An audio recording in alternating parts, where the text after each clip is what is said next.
I thought I was helping a stranger, but it turned out to be my own brother. So this happened about a year ago, and I still can't believe it. I've got to share it because it's still such a weird, crazy story. So, a little background. I, 28M, have an older brother, Mark, 34M. We've never been super close. Growing up, we were always more like distant acquaintances than siblings, honestly. He was a lot more outgoing, popular in high school, always had a crowd around him. Meanwhile, I was a bit of a loner, doing my own thing. We didn't hate each other, but we just didn't mesh well. Fast forward to my adulthood, and we barely talked aside from family gatherings. He moved to another city, and I stayed where I grew up. So, life went on, and that was that. Now here's where it gets wild. A year ago, I'm on my lunch break, scrolling through social media, and I see a post on a local Facebook group about a guy who's been living on the streets. They said he'd been homeless for a few weeks and was struggling to get back on his feet. The post included a picture of the guy, and I swear, I didn't think much of it at first. Just another person down on their luck. But then, as I stared at the picture, something clicked. Something about his face looked so familiar. He was scruffy, had the whole rough homeless look going on, but underneath all of that, I could see my brother's eyes. I thought I was losing it, honestly. I just couldn't shake the feeling that this guy looked exactly like Mark. So, I messaged the Facebook group and asked for more details. The post didn't say much, just that he was seen hanging out near the bus station and that they were trying to help him. I couldn't get it out of my head. I decided to check it out. I drove to the bus station, feeling kind of silly, but also weirdly determined. I didn't even know why, but I had this gut feeling. And there he was, sitting on the bench, wearing a tattered hoodie and a beanie, staring off into space. I approached him slowly, trying not to freak him out. "Hey, are you alright?" I asked. He looked up at me, and my heart dropped. He looked so rough, but I swear it was like looking at my brother. My brother, but years of hardship and struggle etched into his face. "Yeah, I'm fine," he said, voice low and scratchy. "What do you want?" I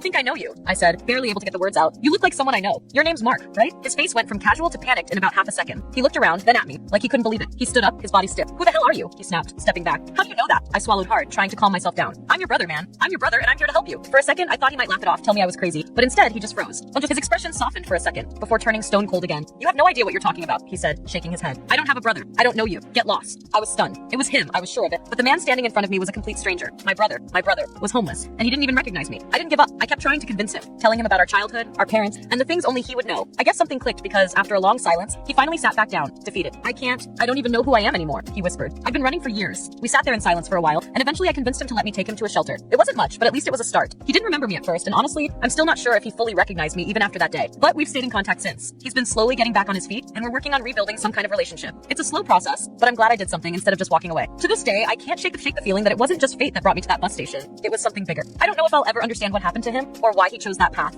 but I'm here for him now, and I just hope he can eventually find peace.